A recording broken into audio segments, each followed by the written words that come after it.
back to community economic development that Chairman gives him. Yes, we need to decide whether we want to move ahead with the economic development agreement with Plain Township, City of Canton, and Jackson Township.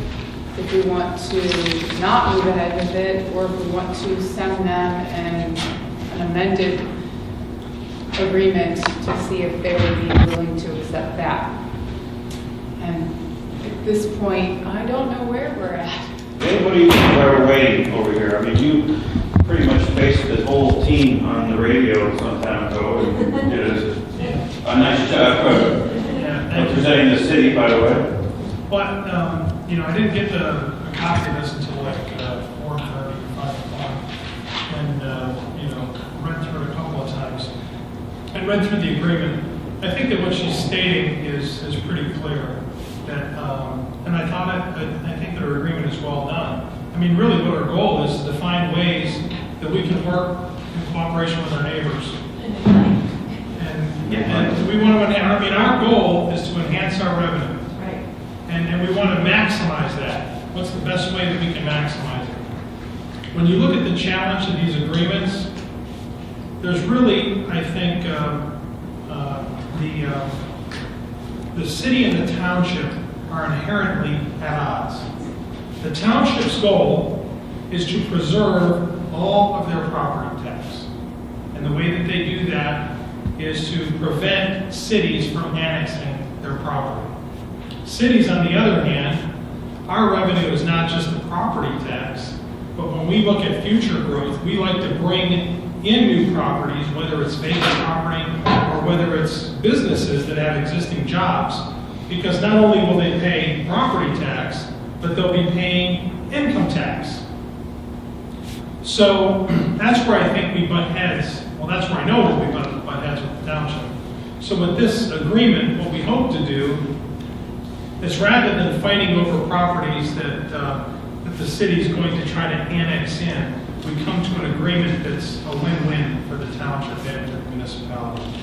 And my concern with the original agreement, which is stated in this report, is that the specific benefits or liabilities to the city are not identified.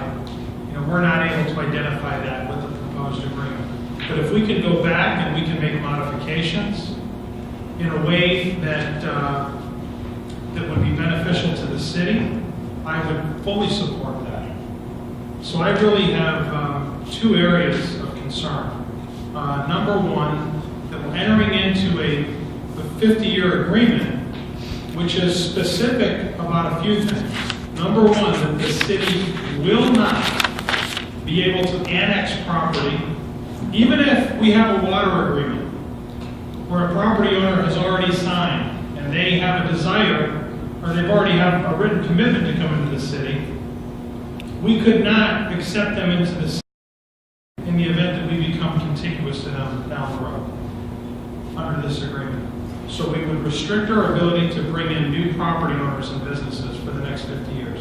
That's one concern. And then the second, as we're giving up that right, what are the specific benefits that the city receives?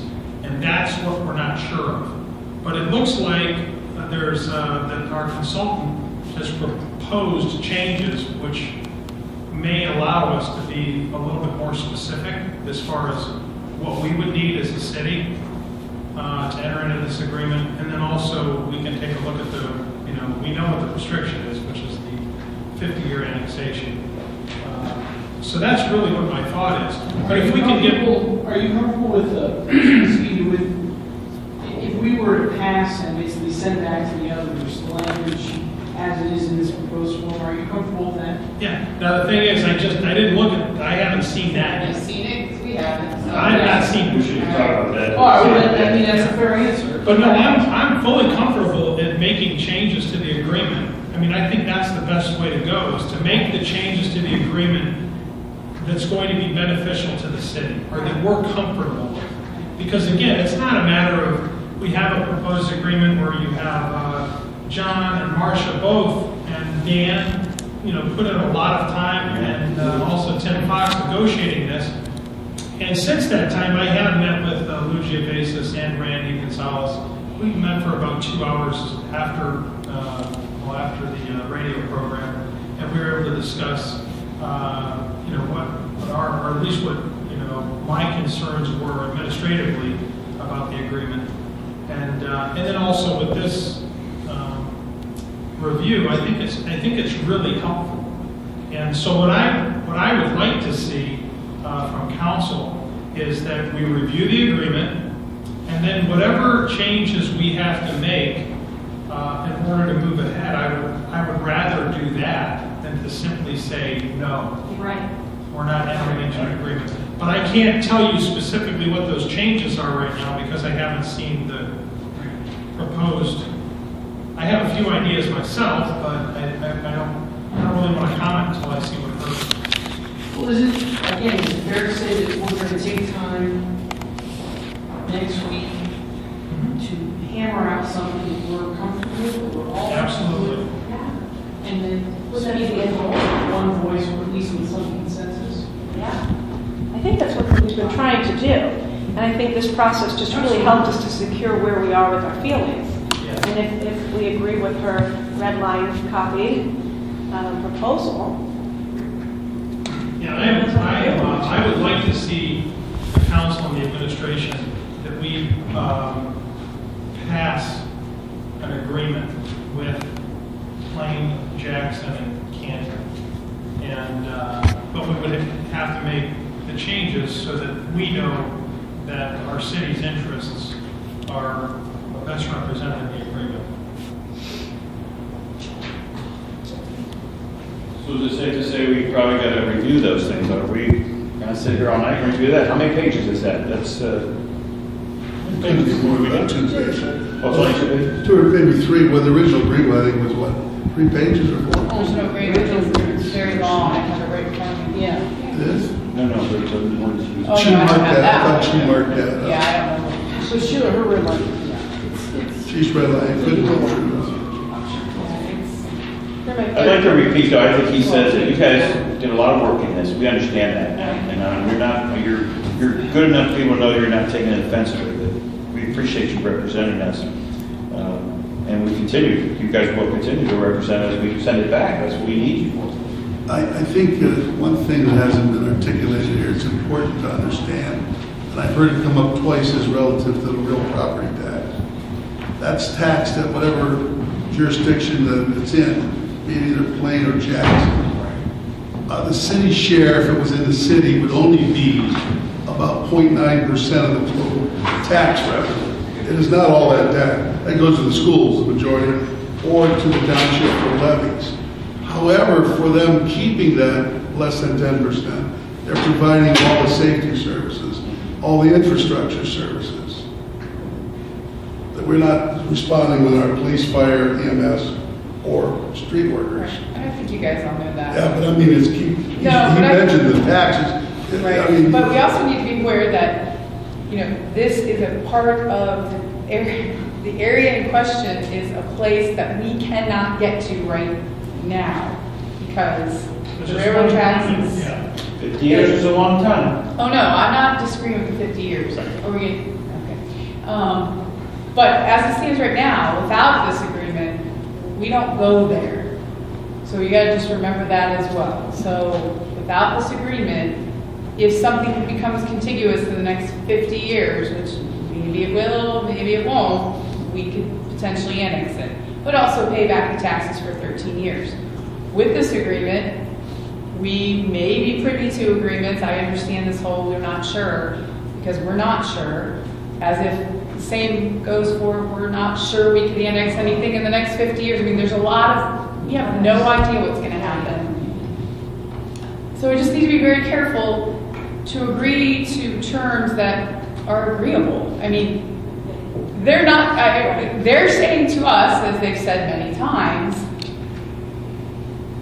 well, we've invited you to this party as friends, and we really don't care or need you here one way or the other than the sanitary sewer down the hotel down here. That we gave them our word that if if we provided the sanitary sewer after we fought over it for a little bit, that we would, you know, become part of this agreement. So there's a lot going on that we got to keep reminding ourselves, not just a marked up version of an agreement that an attorney is going to provide to us who hasn't been involved in all these little nuances of the agreement. That's been going on essentially for 15 years.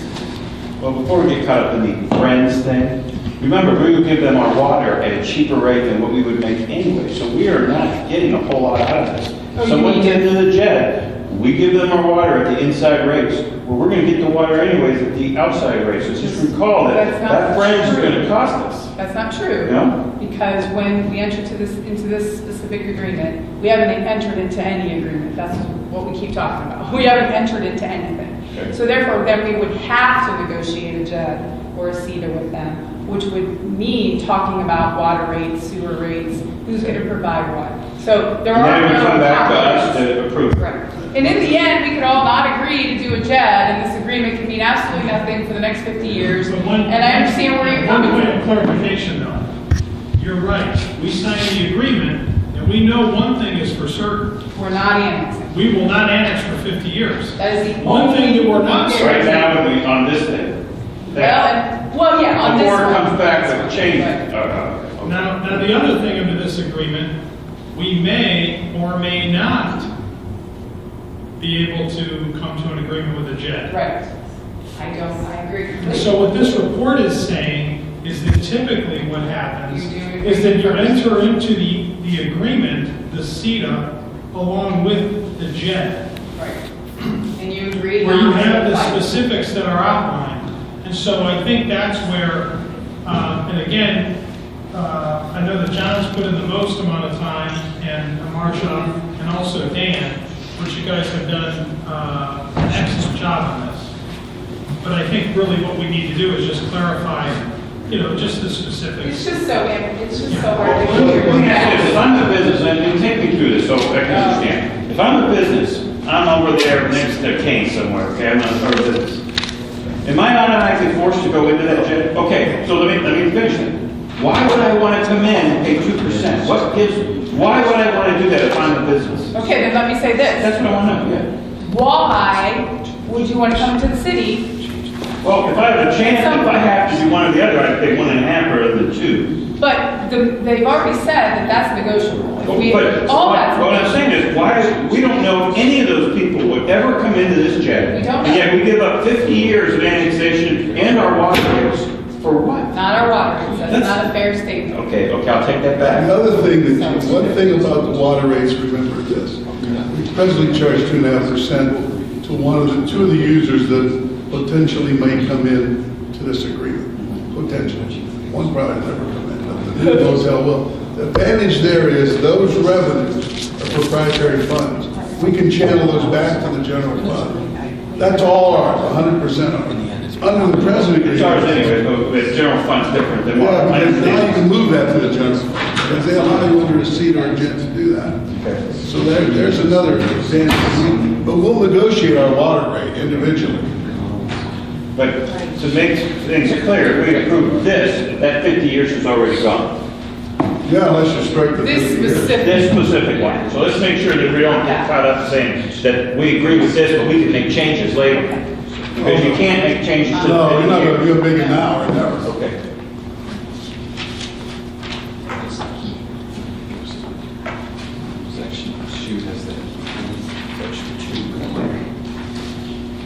So we're all going to take this under advisement, discuss it, and is that the plan?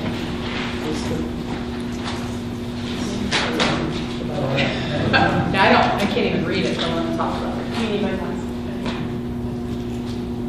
Is that the agreement say CAD that doesn't say CAD? Original proposed agreement. No, just as economic development agreement.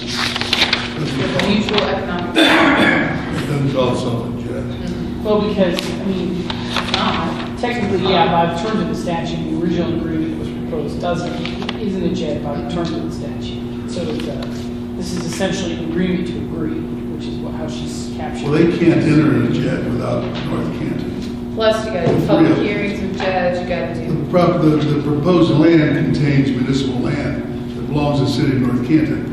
You cannot include municipal land in a JED that's not been consented by the municipality that owns the land. That's illegal under the JED rules. Our property is in that JED. The Oster property, we own 2 acres. They call it a CEDA, but they couldn't call it a JED. The JED is the Ohio Rice Code states that municipal land, either leased or owned by a municipality that's not a party to the JED, you cannot create a JED on that property, in that JED area. But you know that. So, I mean, that's, it doesn't make any difference because we would agree at that point to go into it.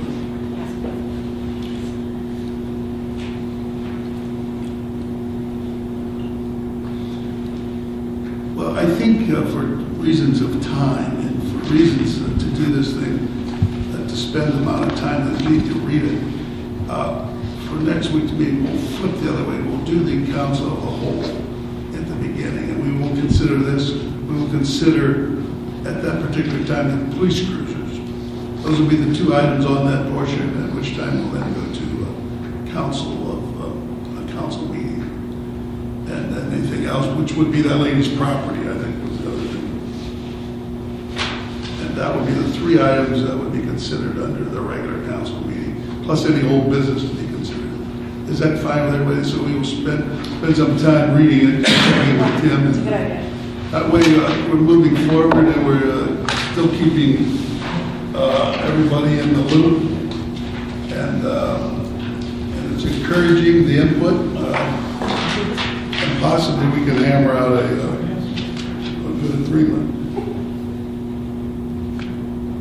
Jake? Yes, if I could just add, I do want to thank John and Marcia and Dan for all the time they put into negotiating this agreement, because I had tried it along with John and Marcia back in, what was it, 2006, and we were unable to reach an agreement. So now we're revisiting it, and I know that it's not an easy process to go through, because it's really important to understand how our city is going to be impacted, not only now, but in the future, just as we talked about our budget, projecting our budget in the next 2, 3, 4 years. So I do want to thank you for doing that, and I think that the council's going about this in the right way. We've got the experts that have given their report and recommendations, but I'm confident that we can come up with an agreement that would be a win for Canton, Plain, and Jackson. And I'm sure that Jackson, Plain, and Canton will give us, a couple of weeks to review that and make the changes. Well, Mayor, it's encouraging that you've agreed to agree with us and look at this and beyond the scope of closing, and I appreciate that. You're willing to participate in what's ultimately best for the city, because that's the intent, what's ultimately best for our residents. And somewhere in the middle, the best negotiation is when everybody is not happy, because then you've all gotten a little something. So, and to council, I appreciate your willingness to discuss this and hopefully bring to some resolution. So we will do that next Monday at 7 p.m. Is there anything else before 5?